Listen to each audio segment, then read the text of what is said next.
Merci beaucoup. Papa Tahirou Sarr, vous avez la parole. Ami Dabo se prépare.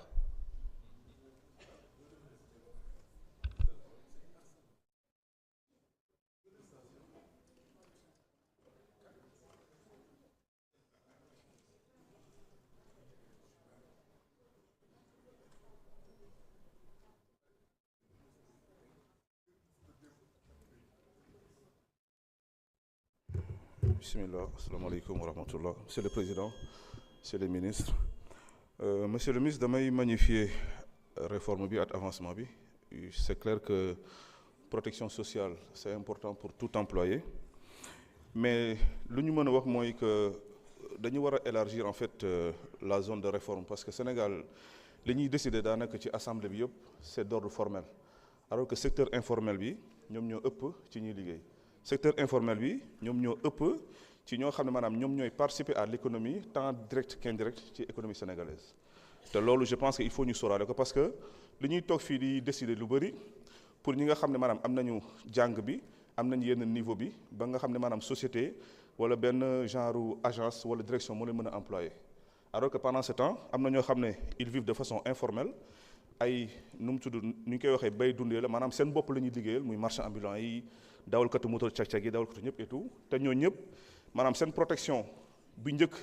mooy xayma seen liggéey xool ñoom nan lañ ko songee ak nu ñu ci bëree ba nga xam dañ koy sécuriser d'ailleurs c'est pour ça que je donne l'idée que am na liggéey yoo xam dañ ko war a recenser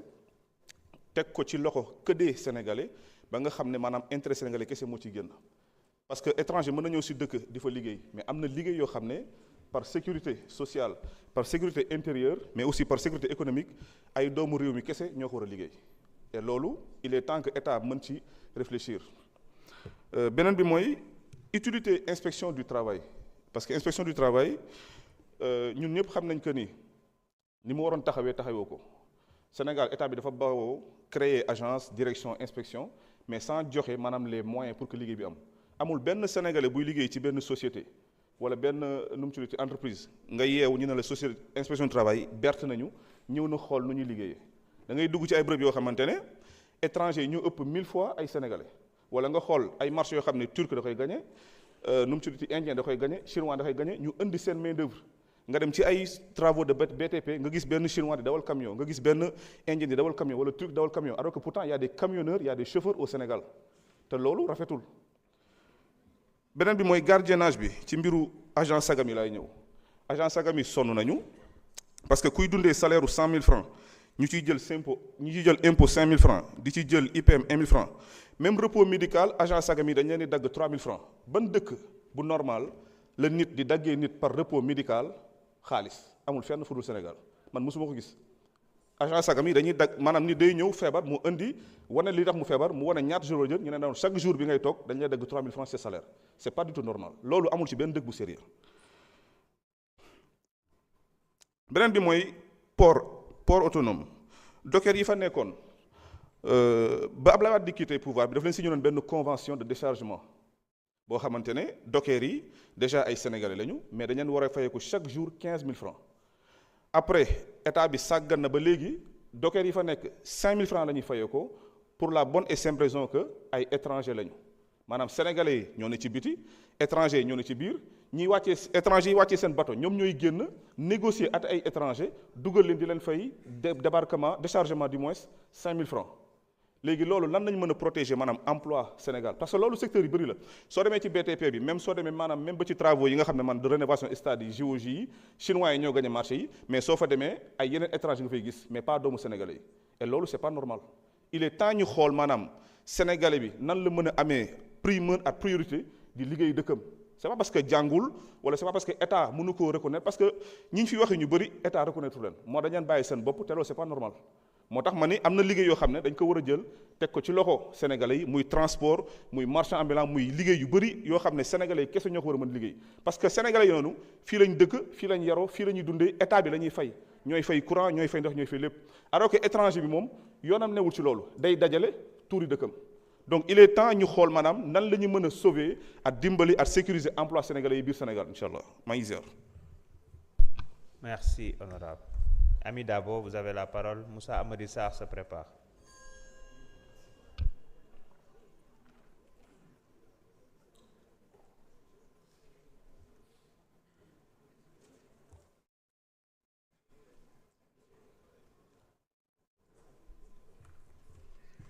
Merci, Monsieur le Président. Messieurs les ministres, honorables collègues, nous avons examiné 2 textes majeurs qui doivent être pensés ensemble. Ben le Code de travail qui organise et protège la relation de travail. Benen bi le Code de la sécurité sociale qui protège le travailleur face au risque de la vie. Bala ma doon député, j'ai exercé comme enseignante dans le monde rural et j'y ai côtoyé des femmes et des hommes qui travaillent énormément, mais dont beaucoup restent encore en marge des mécanismes classiques de protection sociale. C'est donc avec cette réalité en tête que j'aborde ces 2 réformes. Je salue les avancées du nouveau Code de travail, notamment la prise en compte des nouvelles formes de travail, le renforcement de la lutte contre la violence et le harcèlement, de la santé et de la sécurité au travail ainsi que le dialogue social. Mais Monsieur le ministre, notre véritable défi sera celui de l'effectivité. À quoi serviront de nouveaux droits si l'administration du travail ne dispose pas des moyens humains, techniques et matériels nécessaires pour les faire respecter? Je voudrais donc savoir quelles mesures concrètes sont prévues pour renforcer les capacités de l'inspection du travail, notamment dans les territoires et dans les secteurs où les travailleurs sont les plus vulnérables. Sur le cas des agents de santé communautaire, depuis revoir le statut des agents de santé communautaire, nous capaciter les, former les, afin que nous les insérer dans la fonction publique.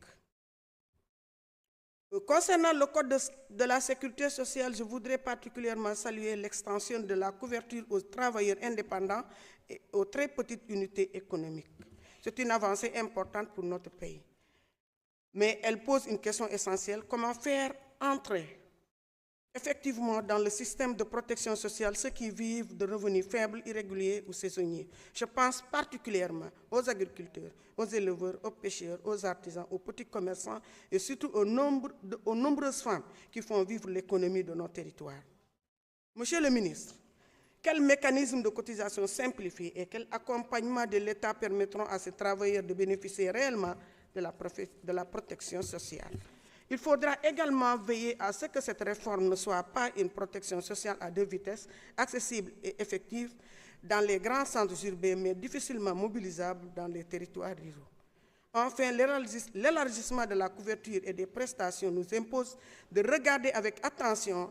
la question de la soutenabilité financière du système. Comment garantir dans la durée les nouveaux droits que nous consacrons aujourd'hui sans fragiliser l'équilibre de nos institutions de protection sociale? Messieurs les ministres, ces 2 codes seront véritablement une réussite lorsque la femme du monde rural, le jeune travailleur, l'agriculteur, l'artisan, le travailleur indépendant et le salarié pourront se reconnaître dans les droits que nous votons aujourd'hui, car la protection sociale ne doit pas être un privilège lié au statut professionnel ou au lieu de résidence. Elle doit progressivement devenir une réalité pour chaque Sénégalaise et chaque Sénégalais qui vit de son travail. Je vous remercie. Mais bala ma paré, damay ñëw